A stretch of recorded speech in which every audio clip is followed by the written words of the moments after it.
You're listening to the Holistic Spaces podcast brought to you by Mindful Design Feng Shui School. Episode 173, Popular Feng Shui Symbols. Welcome to episode 173 of the Holistic Spaces podcast, where we hope to inspire, educate, and empower you to create your own holistic spaces that nurture and resonate with you. Angie Cho and Laura Morris are the founders of the Mindful Design Feng Shui School. We teach Feng Shui online at mindfuldesignschool.com. And in case you didn't know, we actually teach a 6-month Feng Shui certification program. So if you want to dive deep, if you've been following us for a while and you're obsessed with Feng Shui, be sure to check out our certification program. And be sure to sign up for our mailing list for special free workshops and opportunities that are only for newsletter subscribers. So you go to mindfuldesignschool.com, scroll to the bottom, or you can go to our show notes and sign up for our newsletter. Yep. Do we want to talk about the IC opening up again? Yeah, let's talk about the inner circle. So get on the newsletter so that you can receive information, but we are opening the inner circle, which is the Holistic Spaces Inner Circle, which is a membership group that we have been doing since February. And we come together each month. We meet a couple times a month live. It's an opportunity for listeners and followers to send in floor plans and questions and engage with us. Maybe you're not quite there yet on doing a certification, or maybe you are and you want to do this as well. It is very accessible, and it's really an opportunity for you to learn, but also to just sit back and to receive. So, keep your eyes peeled. Emails will be coming through. It's only open for a week to enroll. Like, the enrollment is only open for 1 week, and then we close it again. And we usually open it, I don't know when, every few months or something. Okay. So Angie, what are we talking about today? I also want to say, for the inner circle, we look at floor plans, we answer questions, and we offer a special meditation that is Feng Shui inspired, that goes hand in hand with our chi forecast that we do on the podcast every month. So I hope you'll join us and get to know us a little bit more, and talk to us live instead of just through a podcast recording. Okay, so today we're going to talk about popular Feng Shui symbols. And so if you didn't know, Feng Shui is an ancient Chinese wisdom, and it was started in China, but many different cultures have some form of looking at the environment and looking at the energy and how to optimize the energy for your built environment, your built spaces. And so since Feng Shui comes specifically from China, there's many different symbols that are connected to Asia that are integrated into Feng Shui. And while you don't have to use these symbols, there's a lot of them that form the foundation of Feng Shui wisdom. And we wanted to touch upon these so that you can start to understand what these images and symbols mean. And then we'll talk about how you can start to use them in the Feng Shui of your home to enhance the qi. You can use them as artwork, or bring objects or sculptures or other images in your home, or you can always, wear them on your body. People don't realize Feng Shui isn't just for your home, but it can also be something that you wear, like jewelry or talismans. So we hope you enjoy this episode. We've been doing these a little series of Feng Shui symbols. We started with the orchid, the symbol of the orchid, a couple of episodes ago. In the last episode, we talked about the lotus. So today we're going to go over more general ones. So we're going to start with yin and yang. So if you aren't familiar with the yin yang symbol, it is also called the Tai Chi symbol. And it's depicted as a circle with a sine curve, or an S shape, that goes from top to bottom. And half of it is white. It's a white teardrop with a black dot. And then the other side is mirrored and upside down with a black teardrop and a white dot. And this is known as the yin yang symbol. And it comes from Taoism, and it's connected to Taoism, which is an ancient Asian philosophy, which forms one of the foundational wisdoms of Feng Shui. And this symbol is a representation of what yin and yang is. So yin and yang is the ultimate like non-binary. Even though there's this duality of yin and yang, and the black teardrop represents yin, while the white teardrop represents the yang energy. But it's this paradoxical unity because one can't exist without the other, and each teardrop creates the other teardrop. And then within each color teardrop, within the yin teardrop, there's a little dot of yang. That's that black, that's that white dot. And then within the yang teardrop, which is white, there's always a dot of yin, which is black. So yin and yang is very similar to like that polarity of masculine and feminine, light and dark, inside and outside, death and life. There's afternoon and morning, or night and day. So the list goes on and on. And I think we must have do we have an episode on yin and yang? Yeah, okay. All right. So go back and listen to that if you want to learn more. I think it's one of our Feng Shui 101s. Okay. But this is a symbol that represents that philosophy of yin and yang. And it's a reminder that like all of life's dualities, good and bad, right and wrong, masculine and feminine, moon and the sun, they're all in this fluid dance because we have these teardrop shapes, and they're not separate. One cannot exist without the other. And Feng Shui is actually the study of how our homes are not separate from our inner lives. So it's like our homes might be the visual, like the yang energy, where our inner lives, our inner environments are the yin energy, and they're intimately connected and interdependent.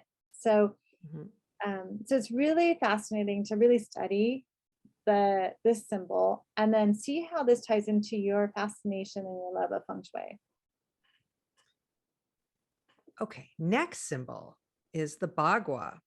Again, something we talk a lot about in this podcast, and we probably have about, I know by the fact we have 2 that we did not too long ago, of 2-parter.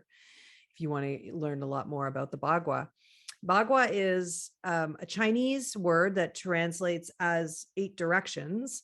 And Bagua is the Feng Shui. We sometimes call it this, although our teacher gives us grief. She doesn't like the word energy map, but it really is sort of the easiest way for us to wrap your head around it, because it's a way that Feng Shui practitioners determine how to look at a space. So we overlay the Bagua, and it really is this invisible construct, right, that we would put over a home or a lot or anything. And it has within it, those 8 directions, or we refer to them as trigrams or guas, which goes back to the I Ching 4,000 years ago. And each of these guas is connected again through the I Ching to a trigram. And so there's layers. Each area of this Bagua has many, many, many layers that connect to a season. It connects to a family member. It connects to a color, a cardinal direction. And the beauty of the Bagua is that it is a way for us, a lens, a framework, a construct for us to look through a space so that we can divine and we can look for patterns and information about someone's life. Basically, that's sort of the quick way to look at it. But again, I encourage you to go back into to listen to our 2 Bagua episodes, part 1 and part 2.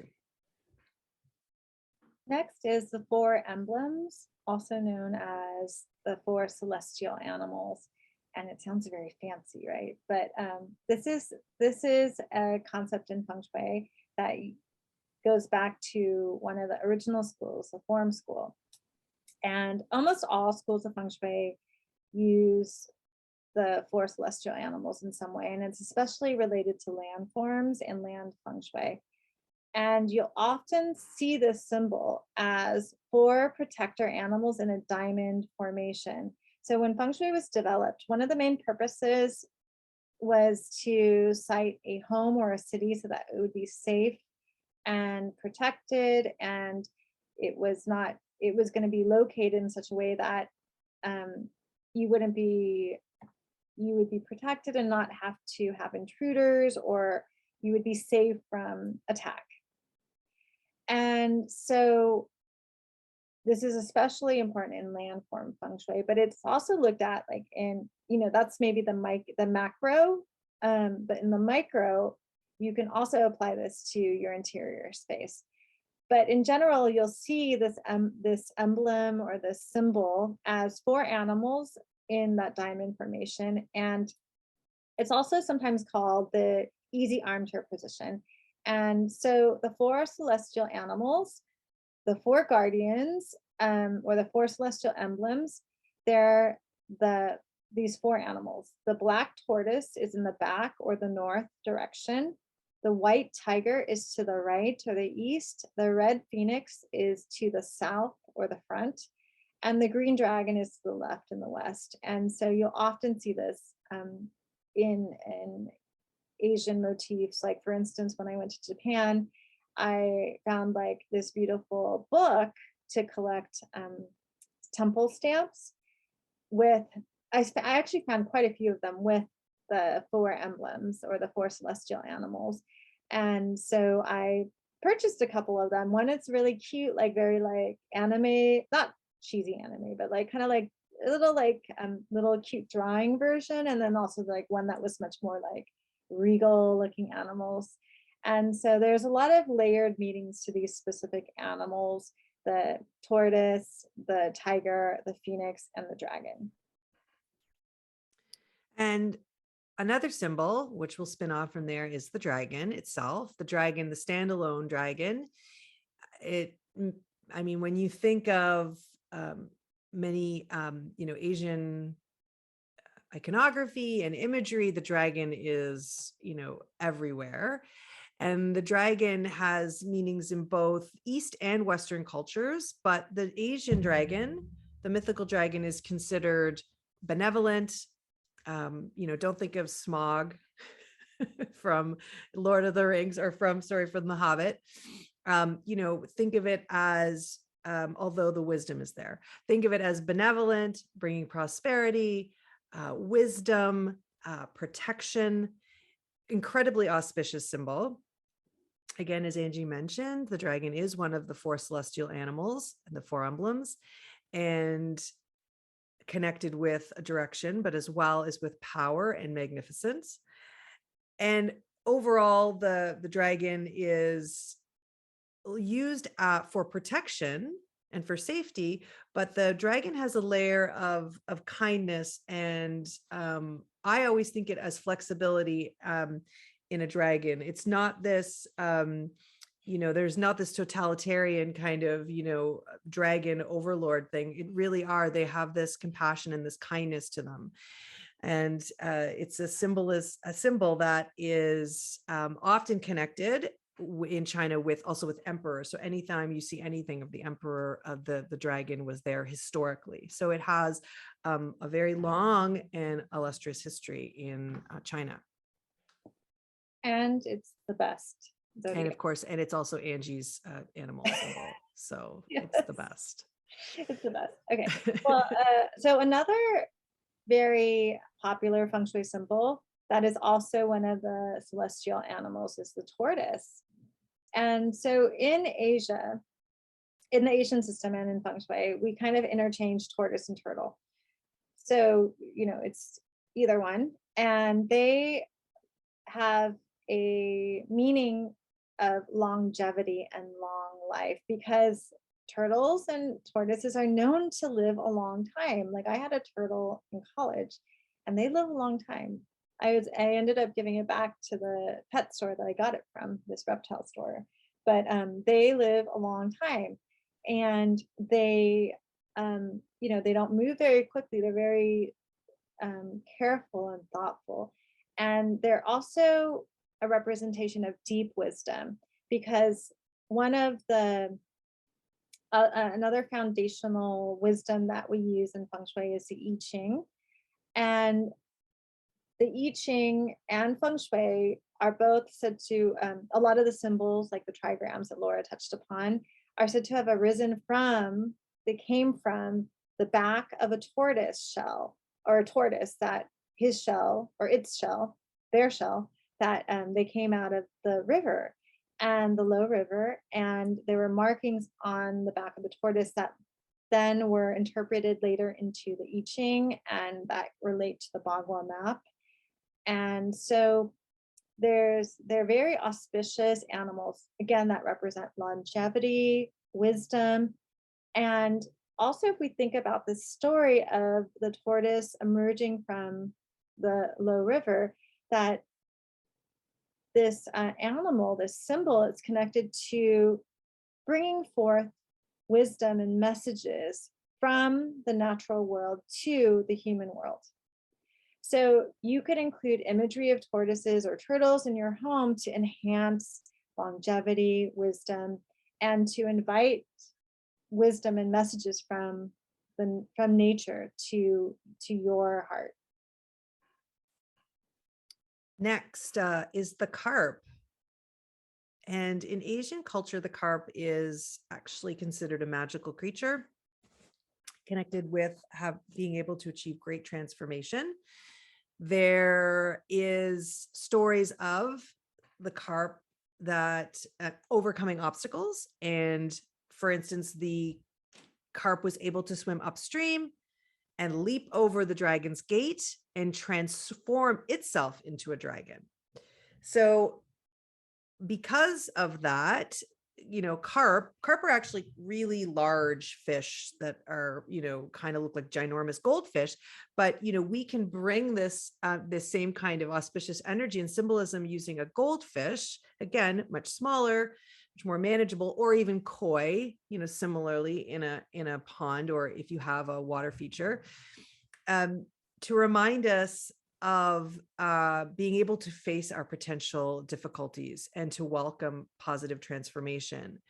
There's also a lot of symbolism around, which actually connects back to the yin yang. You'll see a popular imagery of two fish or carp, or they are carp, in opposite, one doing yin and one yang, and having that constant circle of the continuing cycle, and the imagery of yin and yang as well. So you can find that imagery if you don't want to necessarily bring a real fish into your home.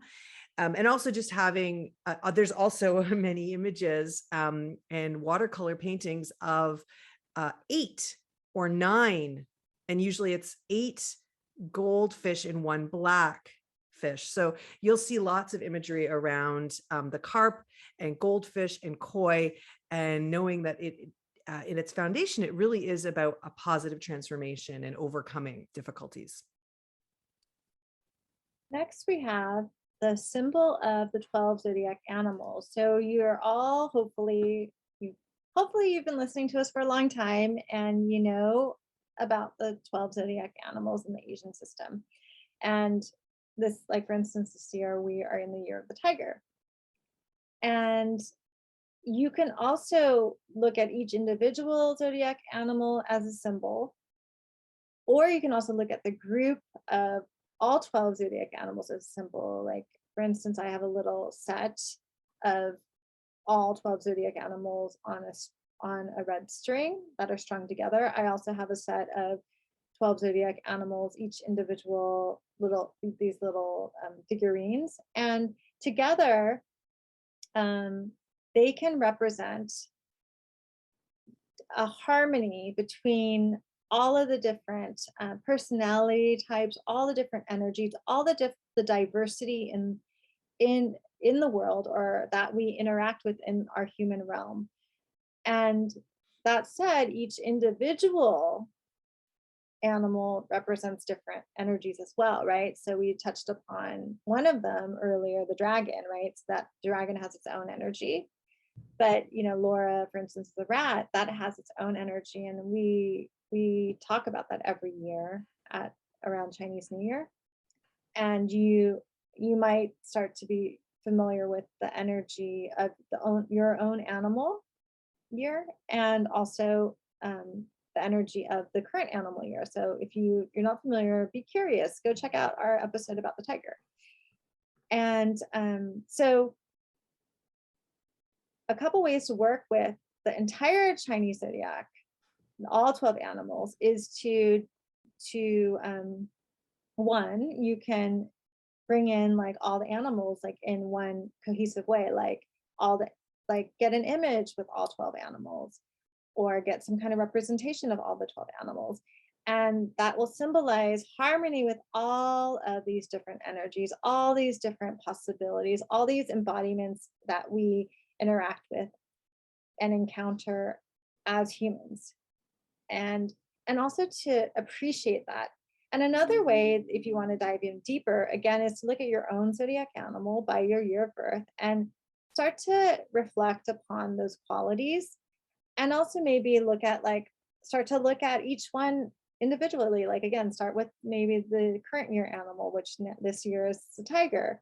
And then next year or next month, maybe you can look at a different animal and start to understand and be curious about the people around you, start to understand what their energies are, and really find value in that. And again, like bringing all those images together. So the image of all the 12 zodiac animals in Feng Shui really represents that harmony and inclusiveness, embracing all the variation and diversity we see in the world.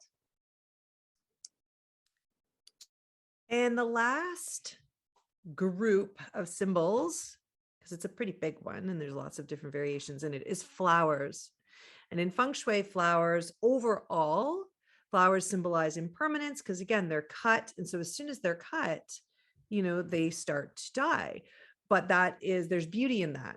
And so, having beautiful fragrant flowers in our home is a way to bring in abundance, nature, but also in Feng Shui, and especially the Feng Shui we practice, we use cut flowers, specifically very fragrant cut flowers, to lift the chi of a home and to bring in more joy. And, you can, if you can, so ideally you can bring in a beautiful bouquet of cut flowers to your home with the intention of lifting the chi. If that's not possible, you can also use imagery of flowers. And we talked a lot about imagery and flowers, just actually the last 2 podcasts. If you've gone back and listened, we have the lotus and the orchid, and you can listen to those in more detail. So for instance, the lotus is one where we use the symbolism in order to symbolize, wisdom, beauty, but also the idea of beauty out of mud, right? Out of difficult situations. The peony is another flower that has a lot of symbolism and significance in Feng Shui. Symbolizes, these big balls, these beautiful blooms represent abundance, prosperity, nobility. All of these, they have a very high, they're one of the sort of treasured blooms in Feng Shui and in Asian culture. So they represent quite an elevated energy. So I always connect them with abundance, nobility, wealth, prosperity, and they're just beautiful as well. And I would say if you're wanting to learn even more about flowers, you can go back and listen, and the zodiac animals, you can actually listen to our Lotus Way episode that we did, where Katie Hess joined us, and she chose a flower for each zodiac animal this year, which was great. So go back and look at that. I think that was, I want to say it was in February. Yeah, or January, I think. But January. It's a nice tradition that we do with Katie this way every year, where she shares a flower to connect with each zodiac animal each year. So definitely check out your one for this year. And and then stay tuned for next year too. Mhm.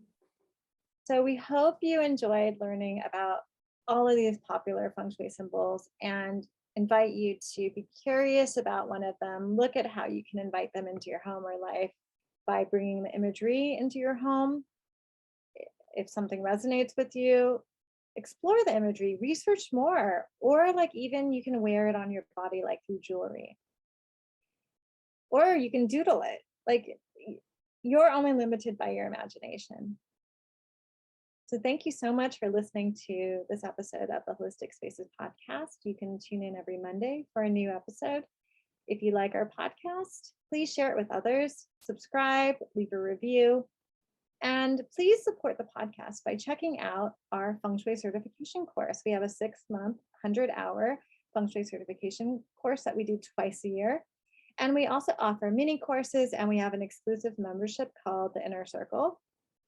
If you'd like to explore the world of holistic spaces and feng shui on an even deeper level, be sure to sign up for our mailing list. You can go to mindfuldesignschool.com, scroll to the bottom, or go to the show notes. There'll be a link to sign up for our newsletter where we offer special offers just for our newsletter subscribers, exclusive content, and invitations to special events just for people on our mailing list.